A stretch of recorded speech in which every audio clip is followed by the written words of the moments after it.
Michael's peaceful life in a quiet Texas suburb was shattered when Karen, the relentless HOA president, kept smashing his mailbox for no reason. Her smug cruelty and abuse of power made every day a small battle, leaving him frustrated and powerless.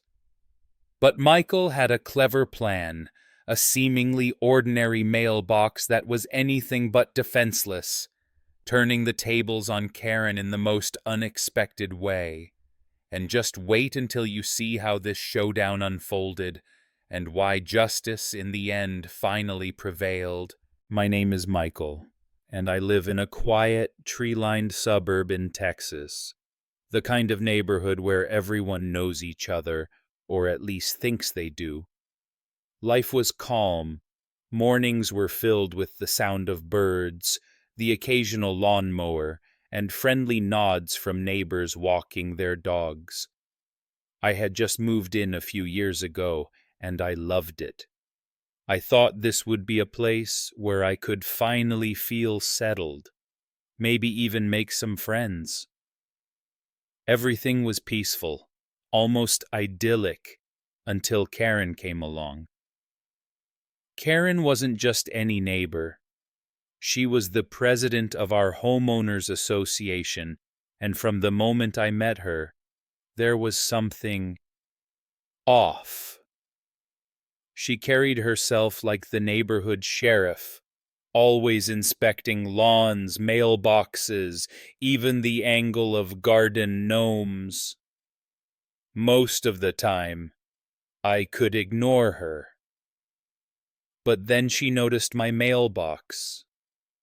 It wasn't perfect, but it worked. A slightly weathered wooden box with a hand-painted house number, leaning just a little to the left. To me, it had character. To Karen, it was a crime. She came up to me one morning, clipboard in hand, eyes narrowed, and said, "Michael, this mailbox, it's unacceptable. It ruins the aesthetic of our community." I tried to explain that it was functional, that it fit the style of my house, but she didn't want to hear it. She wasn't just pointing out a flaw, she was declaring war. At first, I thought she might file an official complaint, something I could address properly. But no, Karen didn't play fair. The next week, I noticed something strange. My mailbox was leaning at an unusual angle. I assumed a gust of wind or someone brushing against it had caused it. But then it happened again. And again. It wasn't accidents.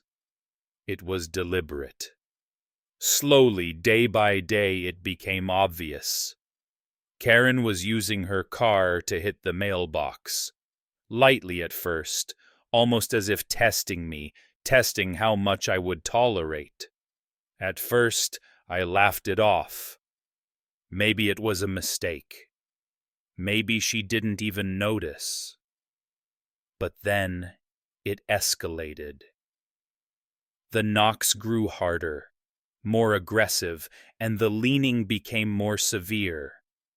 One afternoon, I went outside just in time to see her drive past, her SUV nudging the mailbox with a calculated precision. She didn't slow down. She didn't act like she had bumped into anything by accident.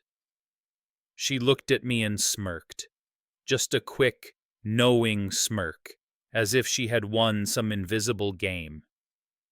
I was furious. I could feel my chest tighten, a mix of disbelief and pure rage.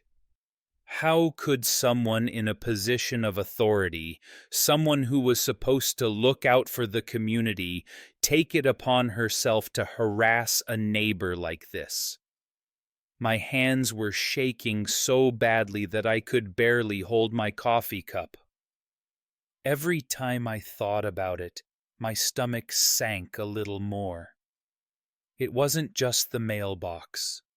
It was the principle. It was the audacity of someone thinking they could intimidate me without consequence. I spent that night pacing back and forth in my living room, replaying every encounter in my head. The way she had spoken, the way she had smiled as if she had already claimed victory, it gnawed at me.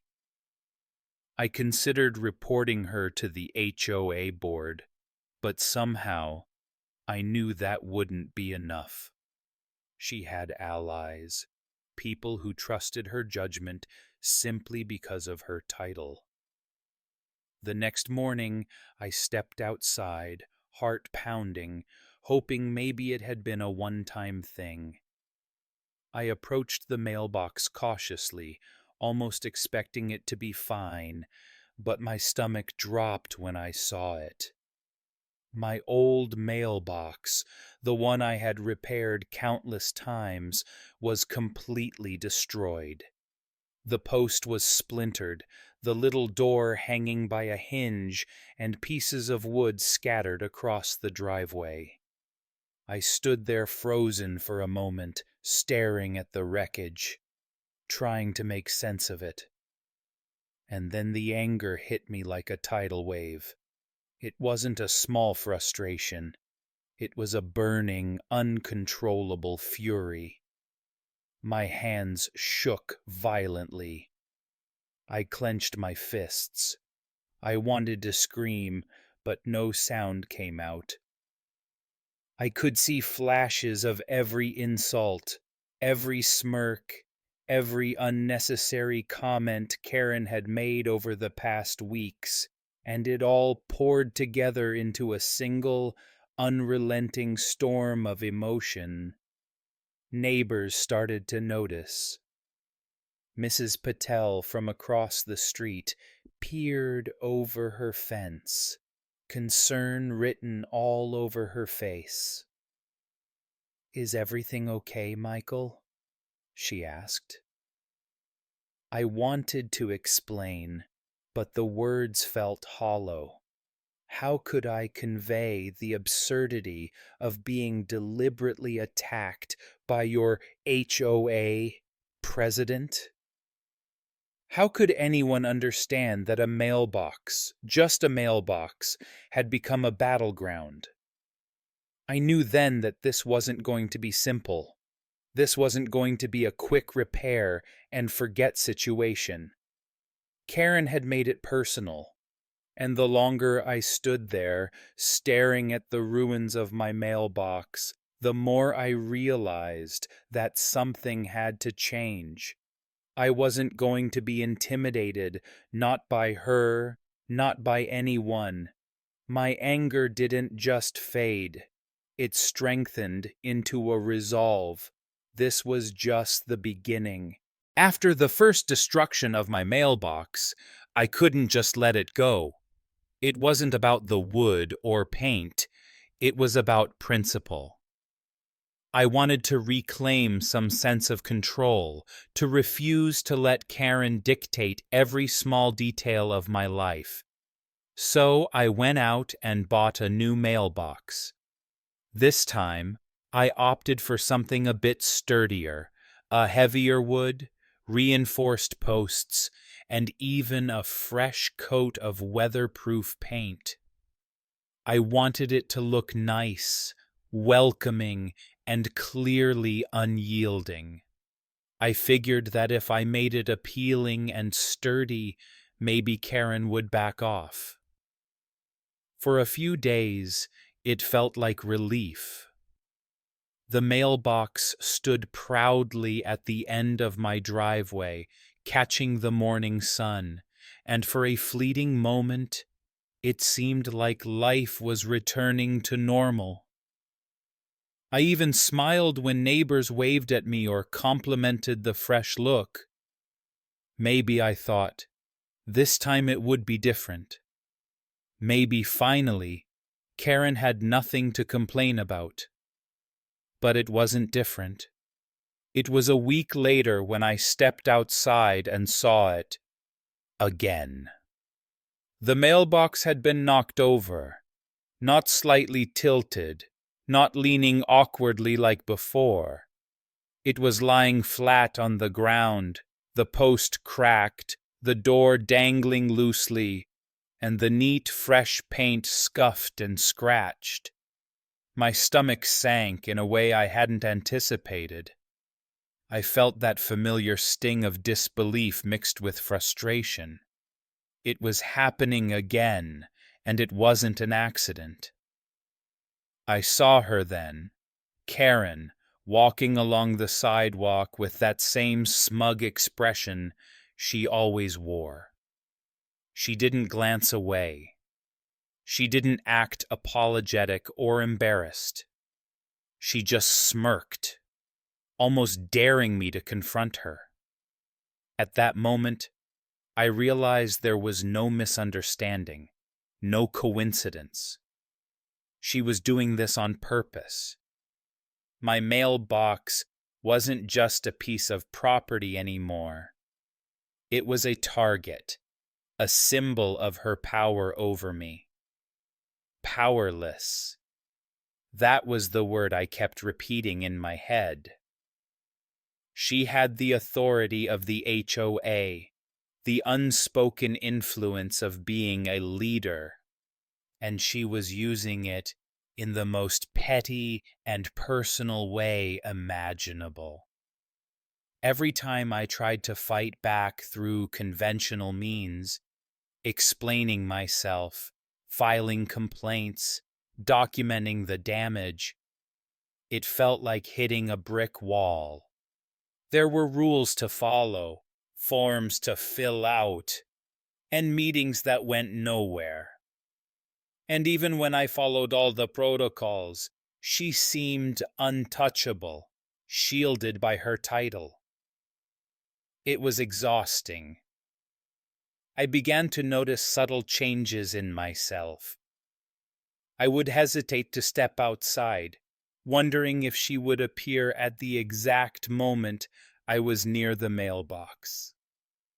I found myself double-checking every repair, measuring angles, tightening screws, repainting scratches, trying to stay one step ahead, but always feeling a few steps behind. It was like playing a game I hadn't signed up for, where the rules were unfair and the opponent had endless advantages. And the worst part? The sense that she was enjoying it. I could feel it in the way she walked past, in the almost imperceptible glance over her shoulder, in the way she made eye contact with me for just a second longer than necessary. Every time I repaired the mailbox, it felt like a small victory that she was determined to undo. Every time I saw it damaged again, it felt like she was saying, silently, but clearly, "You can't stop me." I started doubting myself. Was I overreacting? Was I making a mountain out of a mailbox? Friends and neighbors tried to offer advice. Some suggested ignoring her. Others suggested escalating to the HOA board. But nothing seemed to feel right. Ignoring her would mean conceding defeat. Escalating might just give her more ways to twist the rules in her favor. Each option came with its own sense of humiliation. Some nights I would lie awake thinking about it. Thinking about how one person could turn such a small thing into a constant source of stress. I felt trapped. The mailbox wasn't just an object. It had become a symbol of my struggle for dignity. And yet, Every time I considered giving up, I felt the sting of humiliation even more sharply. How could I let someone undermine me so completely in my own home over something so trivial? At the same time, I couldn't deny the fear creeping in. What would she do next? Would she escalate further? Would she try to interfere with something bigger, something I couldn't control? The uncertainty was exhausting. I started to notice myself tensing whenever I saw her car, expecting the worst. But despite all the pain, frustration, and doubt, there was still a small flicker inside me. A tiny, stubborn refusal to let this go. I didn't know yet how I would fight back, or what my next move would be, but I knew one thing. I wasn't going to be her victim forever. I just had to find a way to turn the tables, and that realization, that glimmer of defiance in the middle of helplessness, was the first spark of hope. After weeks of frustration, sleepless nights, and countless repairs, I realized something important. Fighting Karen on her terms wasn't going to work. Every time I tried to fix the mailbox, every time I tried to follow the HOA rules, she found a way to manipulate the situation, to regain control. It wasn't just about a mailbox anymore. It was about my sense of dignity, my ability to feel safe in my own yard, and the principle that one person shouldn't be able to bully others simply because they hold a position of authority. I needed a different approach, not a reactive approach, something proactive, clever, and lasting. I began researching mailbox designs, materials, and installations.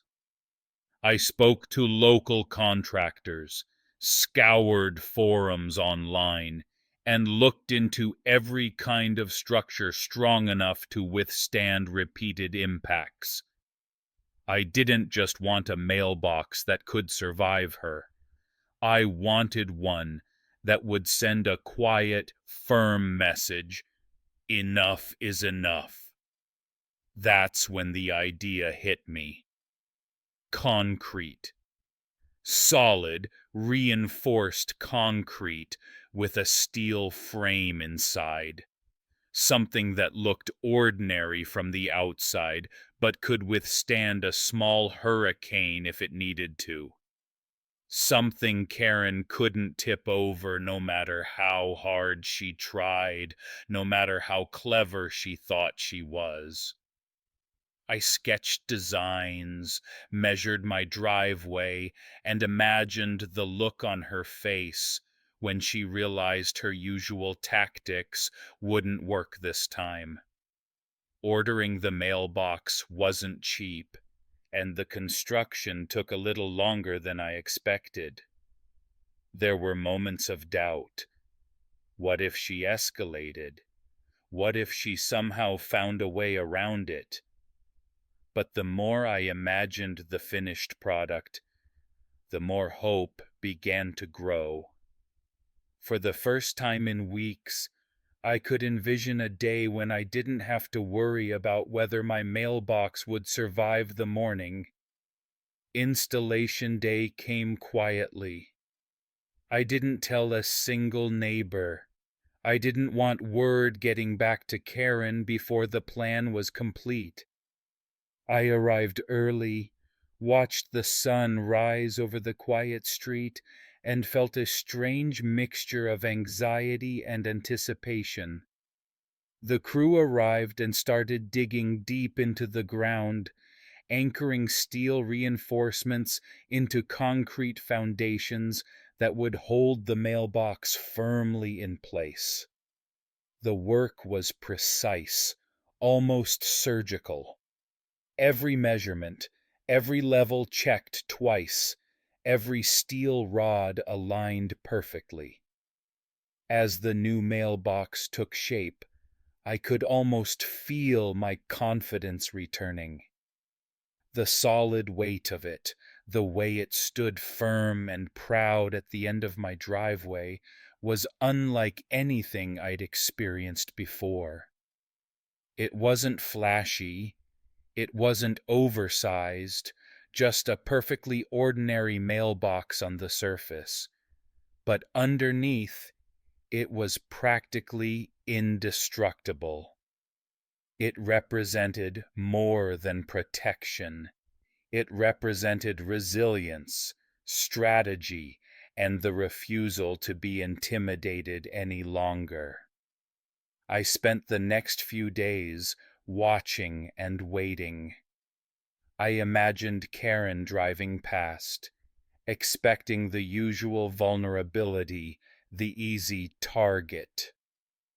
I imagined her reaction when she realized her usual tactics wouldn't work. There was a thrill in anticipation, a quiet excitement that was different from the anger and frustration I'd been living with.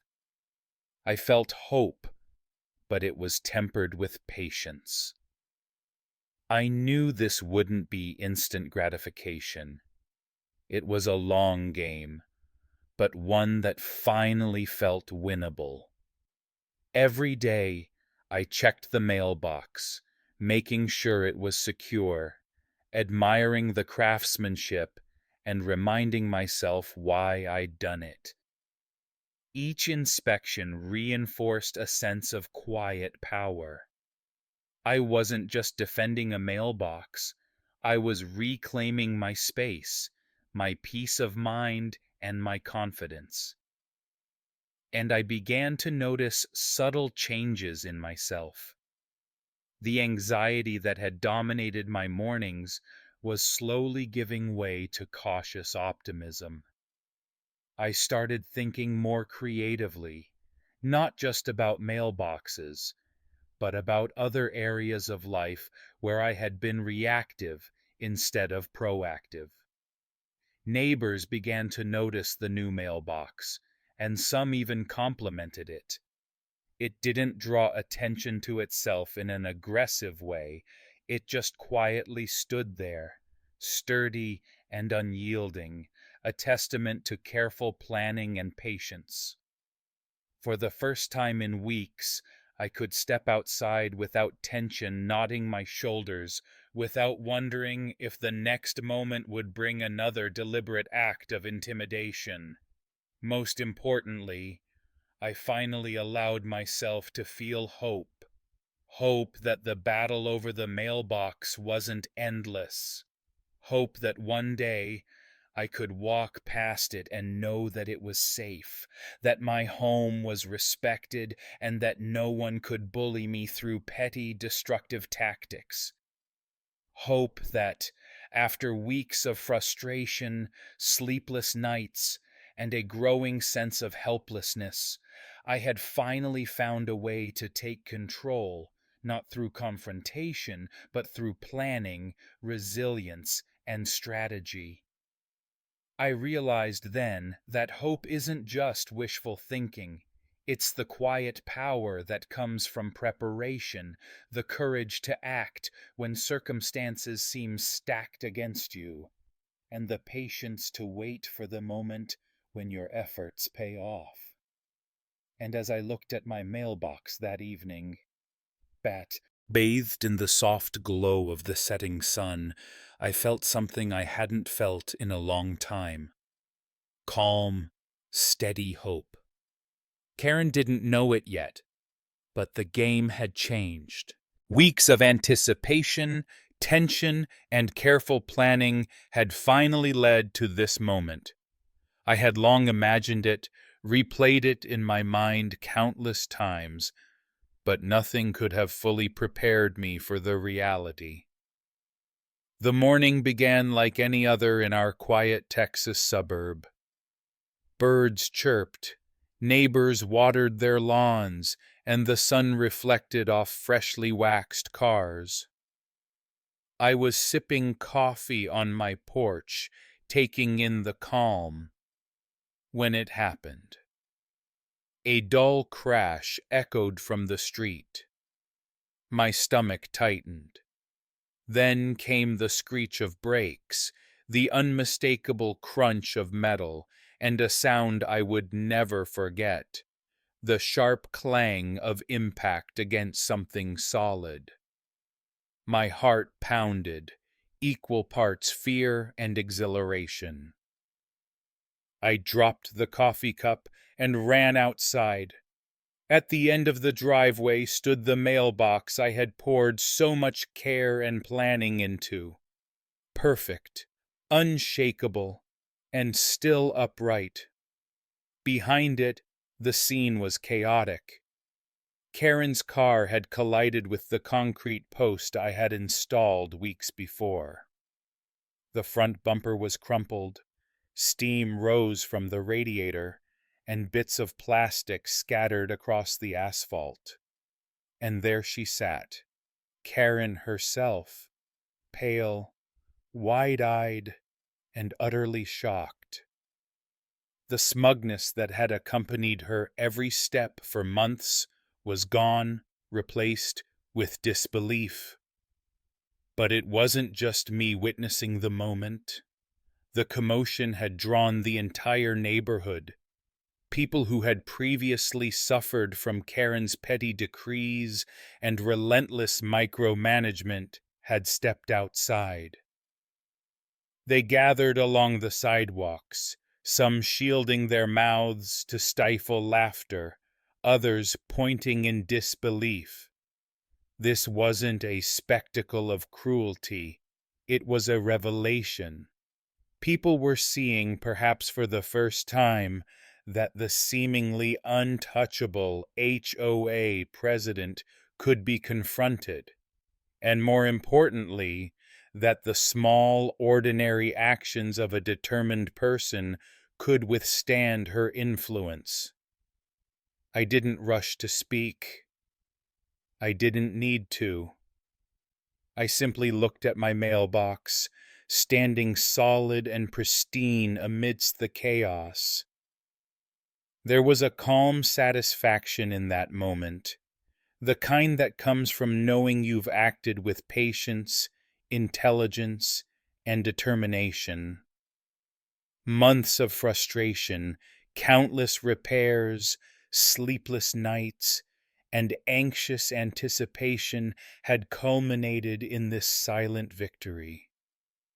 Around me, the atmosphere shifted. Neighbors who had once avoided confrontation with Karen now exchanged nods and quiet smiles. Some whispered about their own experiences, yards meticulously inspected for minor violations, fines levied for arbitrary reasons, and the constant weight of her scrutiny. The mailbox had become more than a piece of property. It had become a symbol of resistance, of courage, and of the power ordinary people have when they refuse to be intimidated. Karen tried to regain control, climbing out of her car with a forced expression of composure, but the crowd wasn't intimidated. The laughter wasn't cruel. It was the sound of collective relief, of pent-up frustration finally being acknowledged. She opened her mouth, presumably to scold or rationalize, but no words seemed adequate. Her usual authority had evaporated in an instant, leaving only the reality of her actions and the undeniable strength of someone who had quietly prepared for this very moment. I felt a wave of inspiration wash over me. This wasn't just about a mailbox. This was about standing up for yourself in the face of persistent adversity, about using patience, strategy, and resilience to reclaim your space and dignity. For months, I had felt powerless, frustrated, and exhausted. But all that effort wasn't wasted. The payoff was profound. Not only had I protected my property, but I had also shown the community that one person, determined and smart, could challenge unfair authority and win. Karen never touched my mailbox again. She drove past occasionally, always keeping a cautious distance, no longer daring to test the limits of her influence. And my neighbors? Their respect became palpable. People waved when I went outside, asked about the installation, or just shared knowing smiles. I had become, in a quiet but powerful way, a figure who demonstrated that standing up to intimidation doesn't require anger or confrontation. It requires planning, resilience, and courage. In the weeks that followed, I noticed a subtle but meaningful change in the neighborhood dynamic. People began speaking up more, addressing minor disputes directly rather than letting fear dominate their actions. I wasn't a hero in the traditional sense. There were no medals, no awards. But in that moment of triumph, I realized something profound. Ordinary people are capable of extraordinary victories when they refuse to back down. That day, standing before my indestructible mailbox, I understood a simple truth. Justice doesn't always come from authority or rules. Sometimes it comes from careful planning, unwavering resolve, and the courage to believe that a single act, no matter how small it seems, can inspire others and reshape a community. It was a quiet, personal triumph, but one that rippled far beyond my driveway. And as the sun set behind the houses, illuminating the unyielding mailbox in golden light, I felt a sense of satisfaction and calm I hadn't known in months. Not only had I defended my property, but I had also sparked something bigger: the knowledge that anyone, armed with patience, intelligence, and determination, could stand up to injustice and prevail.